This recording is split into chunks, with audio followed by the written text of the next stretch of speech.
प्रिय मित्रों, नमो नमः। संस्कृत कौमुदी में आप सभी लोगों का स्वागत है।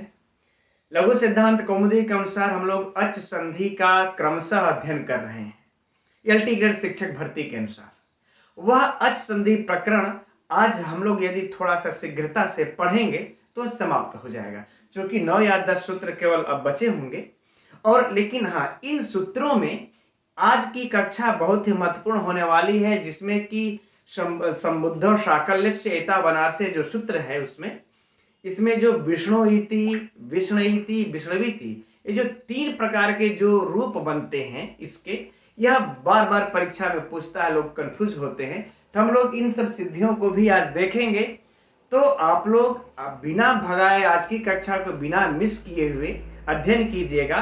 और ऐसे भी, और मैं एलटी की तैयारी जो लोग छात्र लगे हैं और जो लोग एलटी में नहीं भी लगे हैं उनके लिए भी मैं कह देना चाहता हूं कि हम लोग जितनी गहराई तक अध्ययन कर रहे हैं ये सिर्फ एलटी में ही काम नहीं आएगा, यह यूजीसी, नेट, जेआरएफ सब में काम आने वाले हैं।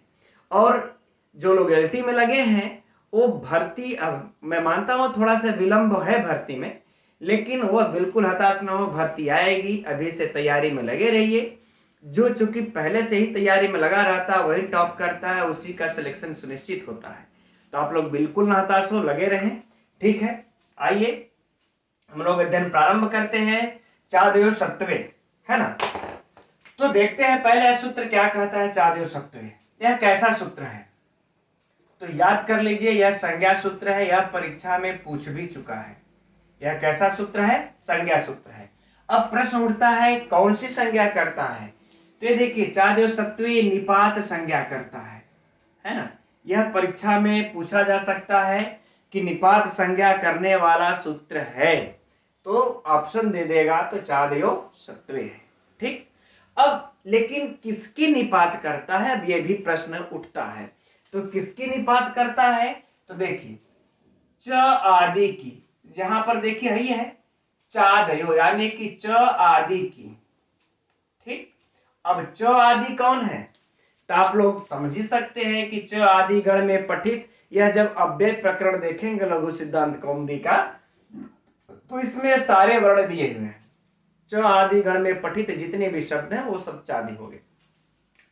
लेकिन यह कब निपात होते हैं? असत्वे, है ना। यहां पर है असत्व। असत्व अर्थात कहने का तात्पर्य, असत्व का अर्थ क्या होता है? अद्रव्य, अद्रव्य, ठीक। अब आप लोगों के मन में दो बातें उठती होंगी प्रश्न में कि एक तो होता है अद्रव्य, एक होता है द्रव्य। तो ये अद्रव्य और द्रव्य किसको कहते हैं? द्रव्य का मतलब कोई जल जैसा तरल पदार्थ मत समझिएगा। द्रव्य हम उसको कहते हैं जो कि संख्यावाची, यानी कि जिसको कि हम जिसमें संख्या पाई जाए, सीधे कि जिसमें संख्या पाई जाए, ठीक, उसे द्रव्य कहते हैं। या फिर और भी हम जिसे कह लें कि जिसे सर्वनाम का प्रयोग हो सके, जिसके लिए सर्वनाम का प्रयोग हो सके, सर्वनाम का प्रयोग हो सके, ठीक, तो उसे हम द्रव्य कहते हैं। और जिसमें ये दोनों ना हो, संख्या ना पाई जाए और न सर्वनाम का जिसके लिए प्रयोग हो सके, उसको हम अद्रव्य कहते हैं। आगे बातें समझ में ना। तो ये जब अद्रव्य होंगे, असत्य होंगे, तभी यह च आदि निपात होंगे। यदि द्रव्य हो जाएंगे तब वह निपात नहीं होंगे। इसके लिए उदाहरण में अगर हम लोग सीधे अगर च को ही ले लिया जाए ना, च का अर्थ देखिए कोई संख्या नहीं होता है। यह क्या है? अद्र, न संख्या होता है, ना ही च के जगह हम सर्वनाम का प्रयोग हम कर सकते हैं। च क्या है? यह सिर्फ एक अद्रव्य है। तो यह जब द्रव्य है ही नहीं, अद्रव्य है, तो निपात होंगे। अब चादिगण में जितने भी होंगे वह सब निपात है, ठीक। तो ये इसका उदाहरण है। और जैसे एक उदाहरण में समझ सके कि जैसे, छोड़िए, अच्छा अब उदाहरण में नहीं हम लोग जाते हैं, क्योंकि अब हम समझते हैं कि आप लोग इतने से समझिए अब गए होंगे। अब इसके लिए है कि लोधम नयंती या पशुम करके है उदाहरण, तो अब उसमें जाने की कोई आवश्यकता नहीं है, ये समझ गए होंगे अब आप लोग। तो अब आगे बढ़ते हैं हम लोग, नहीं तो और लंबा खींचेगा क्लास। अगला जो सूत्र है वह है प्रादयः।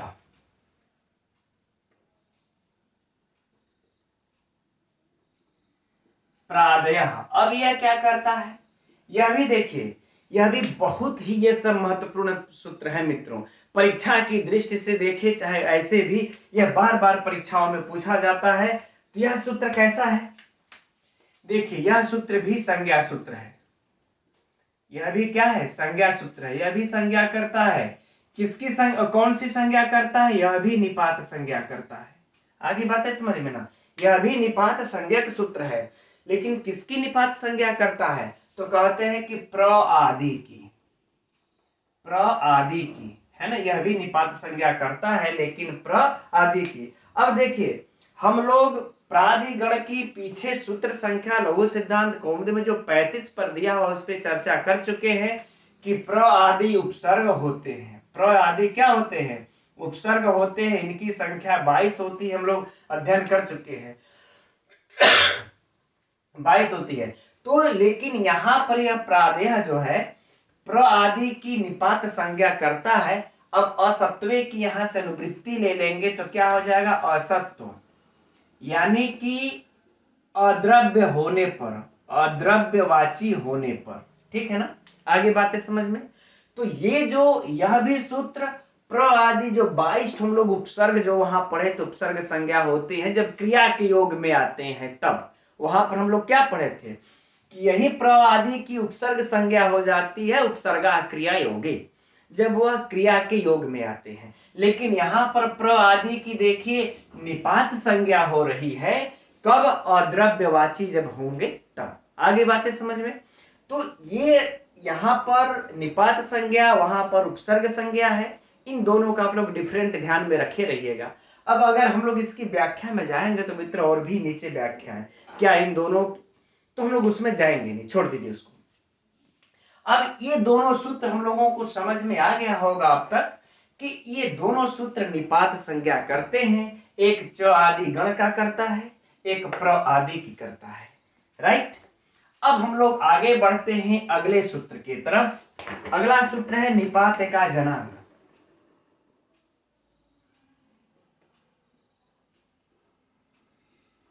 निपात अलग अलग लिख लेते हैं, सही रहेगा समझने में।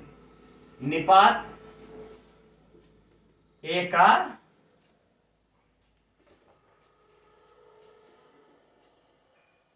जनांग, है ना। अब यह सूत्र क्या कहता है, अब इसको देख लेते हैं। यह भी देखिए कैसा सूत्र है, तो यह भी देखिए संज्ञा सूत्र है। देखिए तीनों के तीनों मित्रों ये सब संज्ञा सूत्र हैं, यह परीक्षा में बहुतेरे पूछे जाते हैं, याद रहे आप लोगों को। यह भी निपात का जनांग संज्ञा सूत्र है। अब ये कौन सी संज्ञा करता है, तो प्रश्न बात यहाँ पर खड़ा हो गया, तो देखिए यह प्रगृह संज्ञा करता है ना, यह प्रगृह संज्ञा करता है। ये दोनों निपात कर रहे थे तो ये निपात का जनांग प्रगृह संज्ञा करता है। अब किसकी करता है ना, प्रश्न उठा।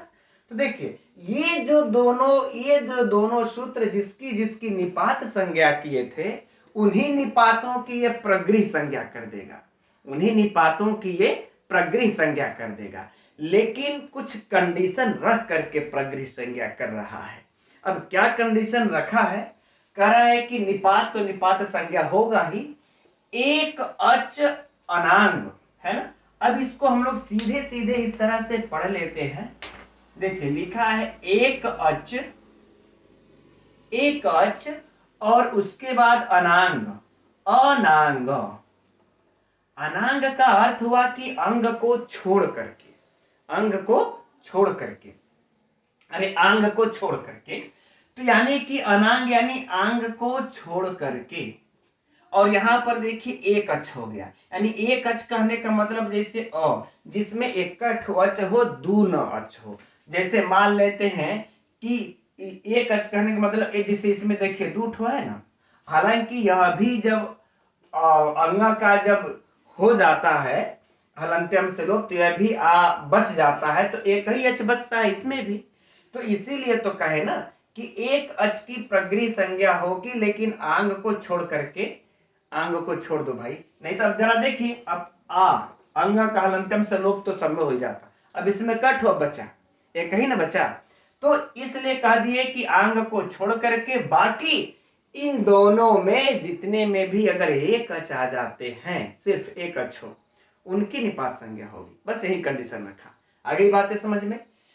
फिर से एक बार कि ये दोनों सूत्र निपात संज्ञा करते हैं, उन्हीं निपात संज्ञाओं को उठा करके यह निपाते का जनांक प्रगृह संज्ञा कर देता है, लेकिन इनमें से उन्हीं की प्रगृह संज्ञा करेगा जिनमें सिर्फ एक अच होंगे। राइट। अगर एक अच से कुछ ज्यादा, चाहे दो अच चाहे व्यंजन भी आए, तो उसकी निपात संज्ञा नहीं करेगा। लेकिन एक अच वाले में भी इसने आंग को छोड़ दिया, आंग को छोड़ दिया, कहा आंग भाई मैं तुम्हारी निपात संज्ञा नहीं करूंगा। राइट। अब हम लोग बढ़ते हैं अगले सूत्र की तरफ। अब अगला जो सूत्र है वह है नहीं, अगला सूत्र कहां, इसका उदाहरण एक देख लेते हैं इन दोनों में से, है ना। उदाहरण में देते हैं ई इंद्र उ उमेशा, है ना। अब यह देखिए बड़ा ही महत्वपूर्ण उदाहरण होगा, इसमें पूछा जाएगा कि यह किस किस सूत्र से हो रहे हैं। ठीक, आइए देखते हैं।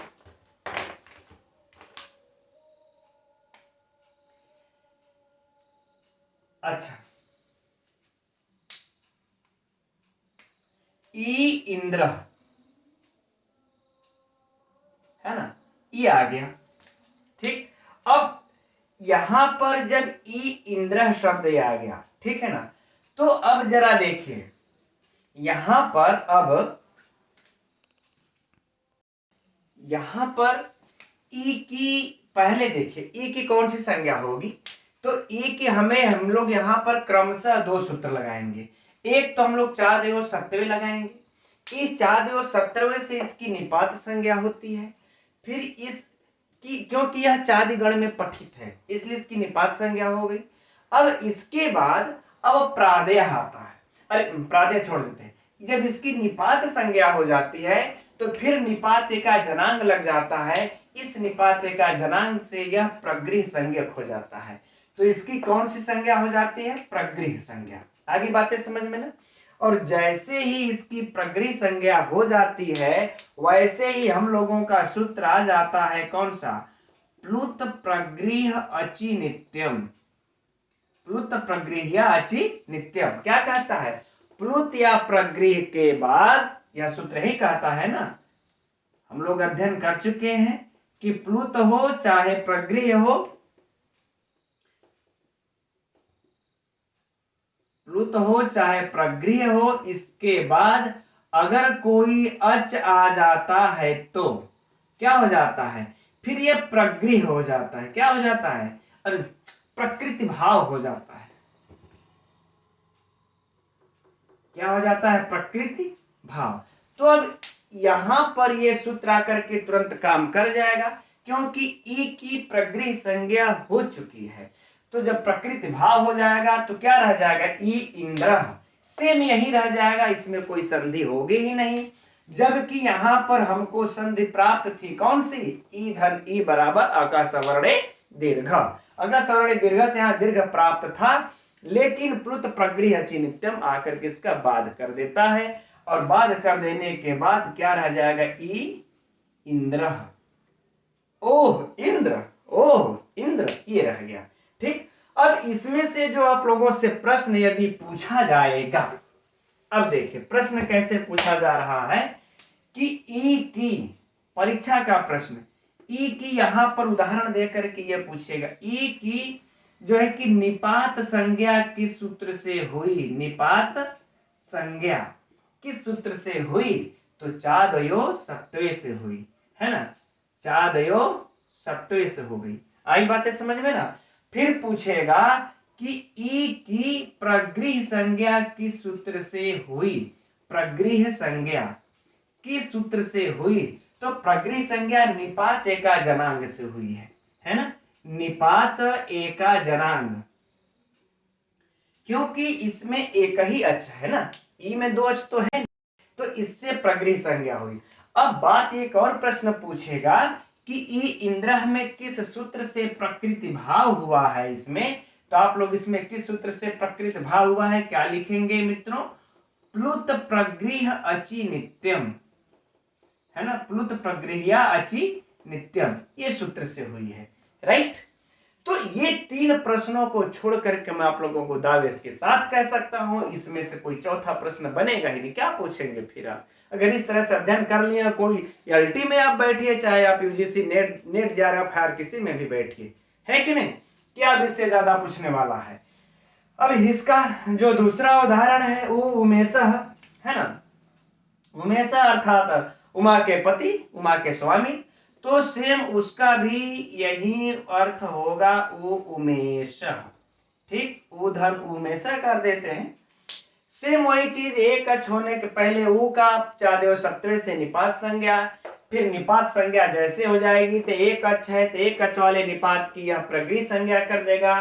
फिर सेम उसी तरह से प्लुत प्रगृहची नित्यम से यहाँ पर प्रकृति भाव होकर के क्या बन जाएगा, है ना, ऊ उमेश। ठीक, हम उम्मीद करते हैं कि अब आप लोगों को ये वाला दोनों सूत्र समझ में आ गया होगा। अब हम लोग आगे बढ़ते हैं। अगला सूत्र ओत है। अब देखते हैं यह पहले कैसा सूत्र है, तो यह देखिए संज्ञा सूत्र है। याद रहे संज्ञा करता है, कौन सी संज्ञा करता है, यह भी देखिए प्रगृह संज्ञा करता है ना। यह भी संज्ञा सूत्र है और प्रगृह संज्ञा करता है, लेकिन किसकी प्रगृह संज्ञा करता है?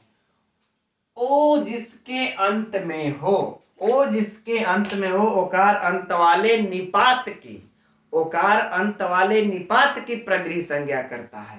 ठीक, तो अब देखिए, अब अच्छा पहले उदाहरण देख लेते हैं, तब बाकी बातें होगी बाद में। उदाहरण देखिए है अहो, है ना, अहो ईशा, अहो धन ईशा, ये बात है आगे। अब यहां पर देखिए अहो धन ईशा, तो अहो की इस ओत से प्रगृह संज्ञा हो जाती है। और जब वैसे हम लोग अगर देखें तो यहाँ पर कौन सा हम लोगों को संधि प्राप्त है ना, यहाँ पर ओ के बाद ई आया हुआ है। ठीक, तो हम लोग अगर देखेंगे तो एचो वयावह सूत्र यहाँ पर काम करता है। ओ के बाद कोई भी स्वर आता है तो अव आदेश हो जाता है, तो अव आदेश यहाँ पर प्राप्त हो रहा था। लेकिन यह ओत सूत्र आकर के कह देता है कि भाई ओ अहो की प्रगृह संज्ञा होगी। अहो की प्रगृह संज्ञा क्यों होगी? क्योंकि यह निपात है और निपात होने के बाद इसके अंत में ओ है, जिसके कारण इसकी प्रगृह संज्ञा होगी। जब प्रगृह संज्ञा हो गई तो तुरंत सूत्र आ जाएगा कौन सा? प्लुत प्रगृह अचि नित्यम, है ना। ये जान लीजिए मित्रों, यह सूत्र बड़े ही खतरनाक है, प्लुत प्रगृह अचि नित्यम। ये साला हर जगह ही पहुंच जाता है। जब जब किसी की प्रगृह संज्ञा होती है तो यह पहुंच जाता है संधि करने के लिए। इसीलिए जब इससे रिलेटेड जब कोई भी प्रश्न परीक्षा में पूछता है ना, तो बड़ा ही कंफ्यूजन पैदा कर देता है। तो इस सूत्र को आप लोग एकदम दिमाग में रट्टा मार लीजिएगा। ठीक, तो जैसे ही प्लुत प्रगृह अचि नित्यम आ जाता है तो यह क्या कर देता है? प्रकृति भाव, और रह जाता है सिर्फ ओहो ईशा। आ गई बातें समझ में? फिर संधि नहीं होती है। अब इसमें से देखिए जो प्रश्न पूछेगा, पूछ चुका है मित्रों, ये सब बहुत ही मतलब महत्वपूर्ण सबके सब सूत्र हैं, है ना। ये पूछ चुका है। अब यहां पर होगा कि अहो की किस सूत्र से निपात संज्ञा हुई, किस सूत्र से निपात संज्ञा हुई इसकी। ठीक, तो किस सूत्र से हुई है मित्रों इसकी निपात संज्ञा? चादयो सत्वे से, है ना, चादयो सत्वे से। और इसकी फिर प्रगृह संज्ञा किस सूत्र से हुई? अहो की। जब प्रगृह संज्ञा की जब बात होगी तो प्रगृह संज्ञा किससे हुई? ओत से हुई है। ठीक, एकदम परीक्षा में प्रश्न एकदम आप लोग डायरी में नोट कर लीजिएगा मित्रों। परीक्षा में हमेशा इसी तरह से पूछता है, देख करके कि इसकी प्रगृह संज्ञा किससे हुई है, इसकी निपात संज्ञा किससे हुई है। ठीक है ना। अब इसके बाद अगला प्रश्न होगा अहो ईसा में किस सूत्र से संधि हुई है या किस सूत्र से प्रकृति भाव हुआ है। तो जब ऐसा पूछ दे तो सीधे यही है।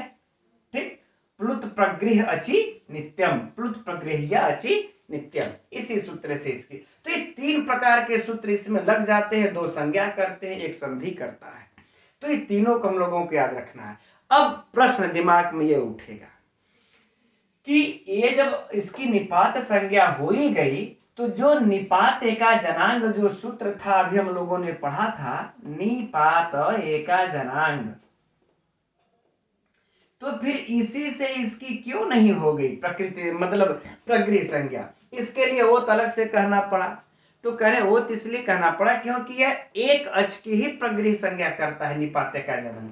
और इसमें देखिए एक अच नहीं दो ठे अच है, अ हो, अ है फिर ओ है ना, इसमें दो अच हैं, एक ठो बीच में व्यंजन भी घुसा हुआ है। तो इस प्रकार से एक अच की बजाय यहाँ पर दो अच हमको नजर आ रहे हैं, इसलिए इनकी भी निपात संज्ञा हो, इसलिए ओत को अलग से लिखना पड़ा, नहीं तो हमारा निपात का जनांग से ही काम चल जाता था, चल सकता था। ठीक, अब हम लोग अगला सूत्र देखते हैं, संबुद्धौ साकल्यस्य एतावनार्से। बहुत ही महत्वपूर्ण सूत्र है ये। चलिए, संबुद्धौ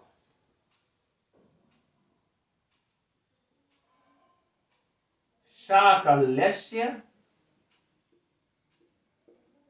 एतावनार्से।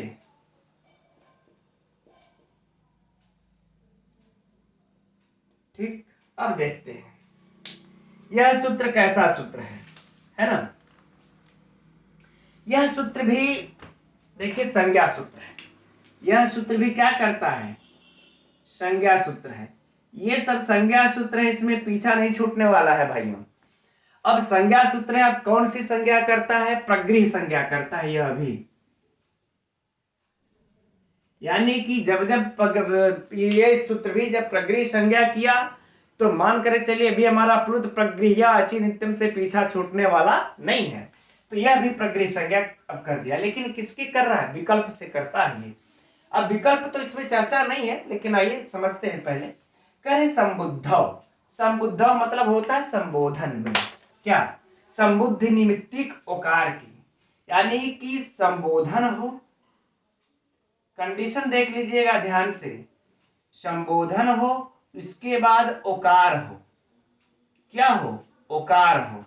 संबोधन हो, ओकार हो, और फिर कह रहे हैं कि इसके बाद ईतव, ईतव, ईतव यहां पर साकल्य से ईतव, ईतव जब होगा ईतव फिर अनार से है ना, आव। ठीक, यहां पर हम लोगों को जो है कि अयादि संधि हो गई है, तो ईतव। तो कहने का तात्पर्य है कि इसके उपरांत यहां पर क्या होना चाहिए? इति शब्द होना चाहिए, इति शब्द होना चाहिए। तब विकल्प से, और अच्छा एक कंडीशन और रख दिए, अनारसे। अनारसे का मतलब होता है अवैदिक, अर्ष मतलब प्रारंभ अर्थात वैदिक, अनारसे का मतलब होता है अवैदिक, अवैदिक। आगे बातें समझ में। तो कहने का भाव है कि जो संबोधन ओकार जो आएगा इति धन इति, या वेद में नहीं आना चाहिए, क्योंकि वेद में जब आएगा तो ये नियम काम नहीं करेगा। यह लौकिक में आना चाहिए, लोक में यानी लौकिक में आना चाहिए, तभी यह काम करेगा। ठीक, तब क्या काम कर रहा है? तो कह रहे हैं यदि संबोधन ओकार हो, परे इति शब्द आ जाए, ठीक है ना, तब क्या हो जाएगा? विकल्प से प्रगृह। ये जो प्रगृह होगा कैसे होगा? विकल्प से होगा। आगे बातें समझ में ना। ठीक, अब इसके लिए उदाहरण देते हैं। देखिए वह उदाहरण क्या देते हैं? विष्णोधन इति।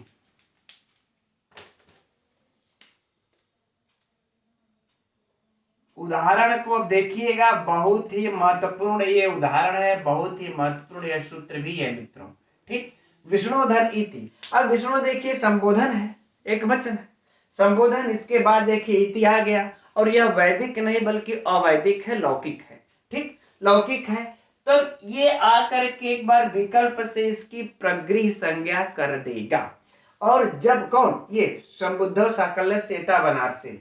ठीक, अब हम यहां पर सीधे सीधे लिख ले रहे हैं कि प्रगृह संज्ञा होने पर, प्रगृह संज्ञा होने पर, राइट। अब जब जैसे ही प्रगृह संज्ञा हो गई वैसे ही कौन सूत्र हमारा आ जाएगा? प्लुत प्रगृह या अचि नित्यम। जब वह सूत्र आ गया तब इसकी जो है प्रकृति भाव कर देगा, और इसमें फिर संधि नहीं होगी और फिर रूप हमारा क्या बन जाएगा, हमारा विष्णो इति बन गया, है ना, राइट।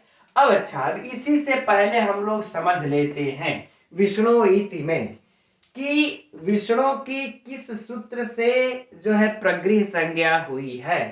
तो साकल संबुद्धव साकल्यस्येता बनारसेस हुई है। विष्णु इति में किस सूत्र से संधि हुई है, तो प्लुत प्रगृह्य अचि नित्यम से हुई है, या पूछता भी है। अब देखिए तीन रूप इसके कैसे बनते हैं। अब लेकिन यह एक बार विकल्प से ही प्रगृह संज्ञा करेगा ना, एक बार तो करेगा नहीं, और जब एक बार नहीं करेगा तब बताइए यहाँ पर ओ है, यहाँ पर ई है, तो हमारा कौन सा सूत्र काम करेगा, एचो एवयावह काम करेगा। और जब एचो एवयावह जब लग जाएगा तो यहाँ पर ओ और यहाँ पर ई हो जाएगा अब, तो क्या बन गया, विष्णव धन इति। ठीक, अब विष्णव धन इति बन गया। अब यहां पर आप लोगों को याद होगा एक सूत्र हम लोगों ने पढ़ा था, लोपः साकल्यस्य। अच्छा, चूंकि यहां पर हम जो बात कर, चल अच्छा पहले इसी को समझ लेते हैं। लोपः साकल्यस्य, तो लोपः साकल्यस्य क्या कहता है कि यदि लोपः साकल्यस्य का भाषा सुनिए उसका, यदि अ हो, पदांत अ वर्ण के बाद जस्ट यहां पर य और व आए, इसके बाद अश प्रत्याहार का वर्ण हो, तो इस य और व का विकल्प से लोप हो जाता है, विकल्प से लोप। आगे बातें समझ में, कंडीशन है अ होना चाहिए, अ से परे य व होना चाहिए, वो भी पदांत। यह कैसे होने चाहिए, पदांत, ये पदांत होने चाहिए, उसके बाद अश प्रत्याहार का वर्ण आ जाए तो यह और वह का विकल्प से लोप हो जाता है। अब जब इनका लोप हो रहा है तो यहां पर देखिए विष्णु संबोधन है, यह पद है, इस पद के बाद यहां पर देखिए ड़ में अ आया है, ड़कार में अकार छुपा हुआ है, अकार उत्तरवर्ती वकार है, यानी अ के बाद हमको यह व प्राप्त हो जा रहा है। तो हम एक बार इसका विकल्प से लोप कर देंगे और एक बार छोड़ देंगे। ठीक, आइए अब इसको मिटा देते हैं। तब व का लोप होने पर, है ना, नोट कर लेते हैं, व का लोप होने पर, ठीक, व का जब लोप हो जाएगा तो क्या बच जाएगा यहां पर, विष्णु, विष्णु धन इति। ठीक, अब फिर से वही कंडीशन आ गई, यहां पर कौन सी संधि हम लोगों को प्राप्त होती है। अब देखा जाए तो यहाँ पर अ है, अ के बाद ई आया है, तो हम लोगों को यहाँ पर गुण संधि प्राप्त होती है। ठीक है ना, अब गुण संधि प्राप्त होती है, तो जब गुण संधि अब प्राप्त होगी, तो जब गुण संधि यहाँ पर प्राप्त हो गई तो आद गुणः वही त्रिपादी सपादी का चक्कर आ गया, है ना। चूंकि आद गुणः जो सूत्र है हमारा, यह चर्चा विस्तृत हो चुकी है, जहां पर हम लोग लोपः साकल्य से पढ़े थे। आद गुणः कहाँ का है, यह सपादी का सूत्र है, और जो यह जो लोप किया है लोपः साकल्य से सूत्र आकर के, यह लोपः साकल्य से सूत्र कहाँ का है, त्रिपादी का है ना। तो जब यह त्रिपादी का है तो सपादी के प्रति त्रिपादी हमेशा असिद्ध होते हैं, त्रिपादी के कार्य को यह सपादी नहीं मानेगा, कहेगा हम आपके कार्य को नहीं मानते हैं। तो जब यह नहीं मानेगा त्रिपादी के कार्य को, तो इस आद गुणा को अभी भी यहाँ पर व नजर आ रहा है बीच में, और जब व नजर आ रहा है तो फिर संधि हो ही नहीं सकती, वह है बीच में, व ई में संधि हो सकती है क्या, नहीं हो सकती। तो आद गुणा को यहाँ पर जब व नजर आ रहा है तो इसकी संधि नहीं होगी, और जब संधि नहीं होगी तो ये सेम का सेम रह जाएगा ऐसे ही। ठीक, व का लोप होने पर तब सेम का सेम रह जाएगा, क्या बन जाएगा, विष्णु इति। ये बन गया हम लोगों का, ये था पहला और ये रहा दूसरा बन गया। आगे बातें समझ में। अच्छा, ये तो जब लोप किया तब वो भी व का लोप होने पर विकल्प से, ये तो विकल्प से लोप किया था ना, याद रहे यह विकल्प से लोप किया था। अब एक बार यह लोप नहीं करेगा, लोप नहीं करेगा, यानी विष्णव धन इति ही रह जाएगा। तो जब विष्णव धन इति ही रह जाएगा, अब यहाँ पर वह ही है, तो अब आप लोगों के लिए आसान हो गया। एचो व्यावह जो सूत्र लगा है, अयादि संधि है, तो वह पर ई आकर के लग जाएगा और क्या बन जाएगा, विष्णवीति। ठीक, यह कब बना, यह बनेगा व का लोप न होने पर, व का लोप नहीं होने पर, लोप नहीं होने पर क्या बन गया, विष्णवीति, विष्णवीति।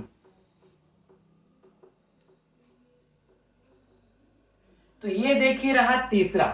तो इसके 3 रूप बनते हैं मित्रों, यह एक बार टीजीटी में पूछ चुका है, साधु इति करके, साधो इति है ना, साधो इति, साधु इति और साध्वीति।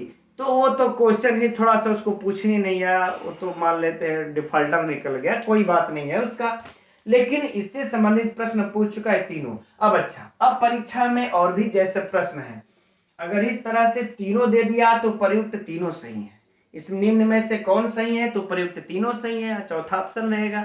और अगर इस तरह से प्रश्न न पूछ करके, अगर यह प्रश्न को ऐसे घुमा करके पूछता है कि विष्णु इति में किस सूत्र से संधि हुई है, तो प्लुत प्रगृह अचि नित्यम से हुई है, राइट। और विष्णु इति में किस सूत्र से संधि हुई है, तो लोपः साकल्यस्य, लोपः साकल्यस्य करें क्या, इससे लोपः साकल्यस्य हुई है ना, लोपः साकल्यस्य हुई, सब उद्धव साकल्यस्य तरुण से लोपः साकल्यस्य हुई है। अब यहां पर आ जाए कि यहां पर विष्णवीति में किस सूत्र से संधि हुई है, तो किससे हुई है, एचो व्यावह से हुई है। इसमें याद रहे लोपः साकल्यस्य हुई है ना, और इसे याद रहे कि प्लुत प्रगृह यचि नित्यम से हुई है, ठीक है ना।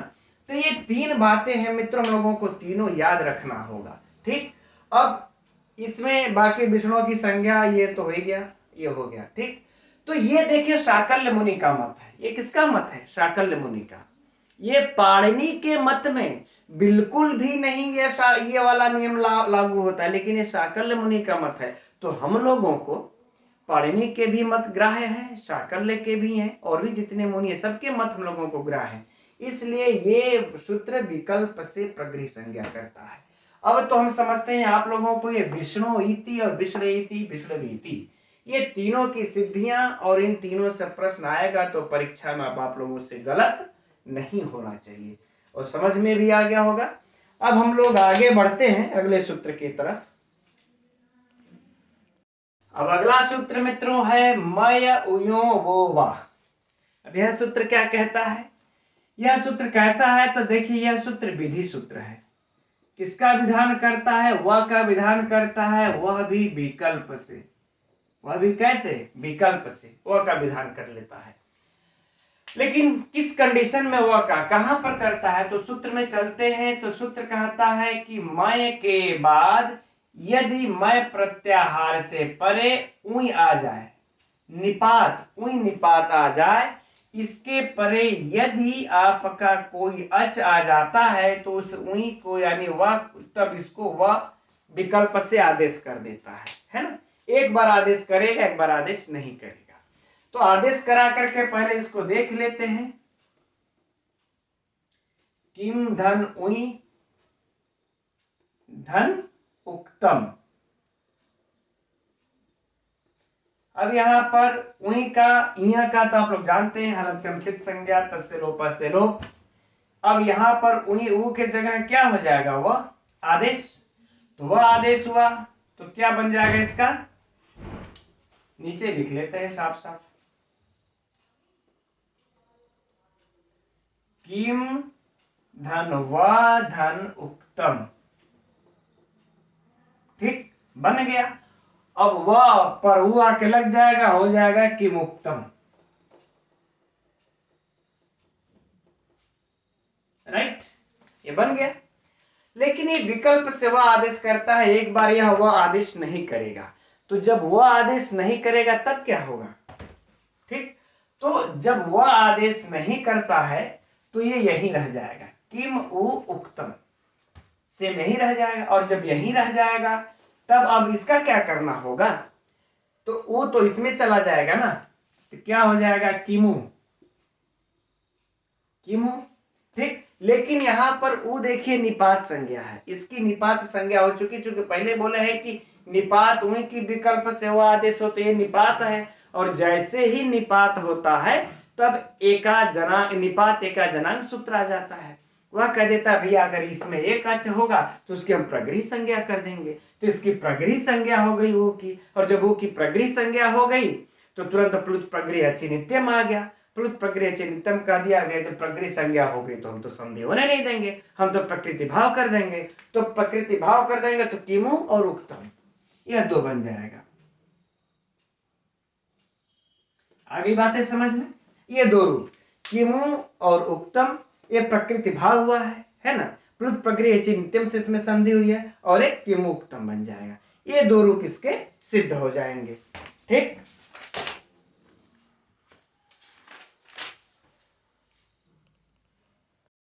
अगला सूत्र है इको सवर्णे साकल्यस्य ह्रस्वस्य। अब यह सूत्र क्या कहता है कि पहले तो देख लेते हैं कैसा सूत्र है। विधि सूत्र है। किसका विधान करता है? ह्रस्व का विधान करता है। किस कंडीशन में, यहां देखते हैं।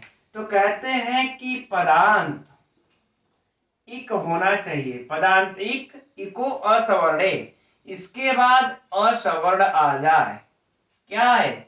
असवर्ण आ जाए तो इस इक को विकल्प से ह्रस्व कर देंगे। इसी इक को क्या कर देंगे? ह्रस्व। कैसे? विकल्प से। यह किसका मत है? यह मत है शाकल्य मुनि का, है ना। चूंकि पाणिनि का तो मत ये नहीं, पाणिनि के मत में ऐसा कुछ भी नहीं होता, इक को ह्रस्व इत्यादि नहीं होता। ये तो शाकल्य मुनि को होता है उनके मत में। लेकिन हम लोगों को तो पाणिनि का भी मत स्वीकार है और शाकल्य मुनि का। तो हम लोग जब पाणिनि कहेंगे भैया पाणिनि मुनि जी आपकी भी बातें सही है, आपकी भी बातें रहेंगी, हम लोग उसको ह्रस्व नहीं करेंगे। और शाकल्य मुनि जी आपकी भी बातें सही रहेंगी, वो आपकी बातों को ह्रस्व कर देंगे, हम लगा देंगे विकल्प, दोनों लोगों खुश। ठीक, तो जब विकल्प से कर देंगे तो देखिए क्या इसका है उदाहरण। चक्रीधन अत्र, चक्रीधन अत्र। अब यहां पर देखिए ह्रस्व दीर्घ है, तो इसको विकल्प से क्या कर देंगे? ह्रस्व कर देंगे। चक्री अत्र बन गया।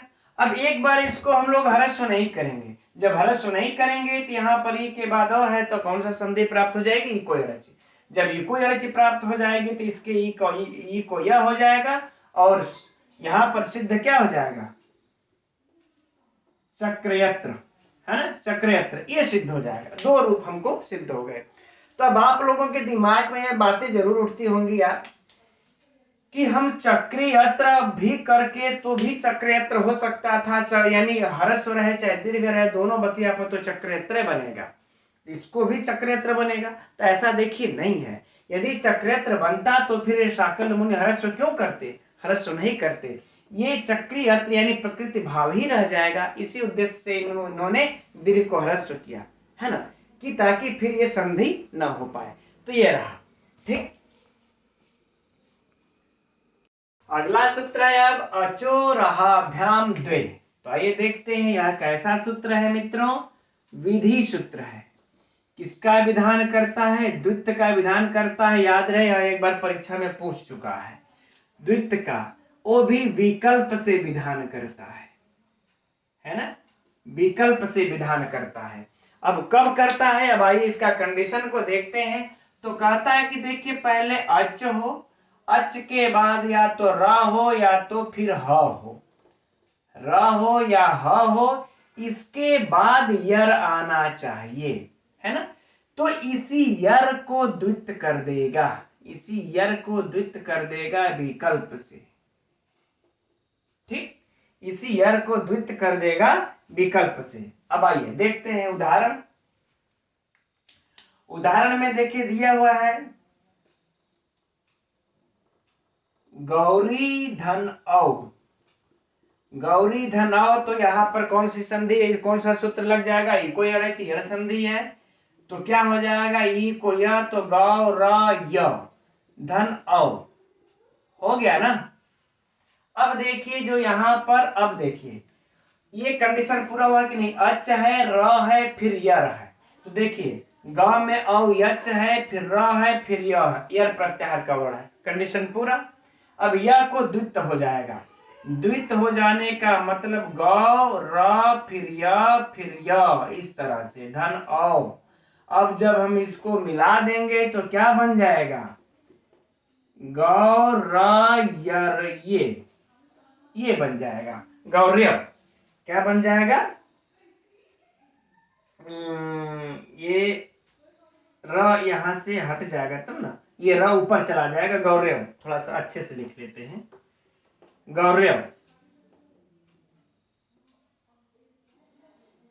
इस तरह से गौरव बन जाएगा। अब यह एक बार क्या करेगा, यह विकल्प से द्वित्व करता है।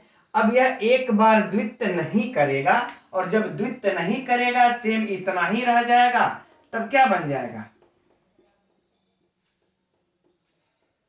गौरव, है ना। अब यह जो बीच में एक बार यह जो लगा है यहां पर, यह बीच में अब एक बार नहीं लगेगा, तो इसमें जो परीक्षा से प्रश्न आएगा यही आएगा कि यह दोनों शुद्ध है, मतलब निम्न में से कौन शुद्ध है, गौरव और गौरयव, है ना, यहाँ दो बार यह कर देगा, और उपर्युक्त दोनों, तो यह उपर्युक्त दोनों शुद्ध है, ठीक, गौरव गौरव, ठीक। अब यहाँ पर हाँ रही बात, यहाँ पर गौरव में किस सूत्र से संधि हुई थी, इको यड़च से ही हुई है, यहाँ पर ई को यह आदेश हुआ तो इको यड़च से हुई है संधि, ठीक, इतना बात को याद रखना है, ठीक है मित्रों। अब इसके बाद हम लोगों का जो सूत्र बचता है ऋत्यक, ये अंतिम सूत्र है अच संधि का, लेकिन इसका तो हम लोग अध्ययन कर ही चुके हैं, पहले इसके बारे में हम बता ही चुके हैं, तो हमको नहीं लगता है कि इसको फिर से पुनः पढ़ने की आवश्यकता है। अब अगले क्लास में हम लोग हल संधि के बारे में अध्ययन करेंगे। अगर आप लोगों को मित्रों समझ में आया होगा, कैसा लगा, तो आप लोग हमें कमेंट अवश्य कीजिएगा, कमेंट से थोड़ा सा उत्साहवर्धन होता है। और यदि आप लोगों को अगर जो भी इसमें से पॉइंट नहीं समझ में आए हो, निसंकोच कमेंट्स करके, कॉल करके, मैसेज करके, व्हाट्सएप नंबर का मेरा शुरू में ही नंबर दिया हुआ है, आप लोग उस पर मैसेज करके पूछ भी सकते हैं, ठीक। और हो सके तो इसे आप लोग लाइक करिएगा और शेयर कीजिएगा। नमो नमः।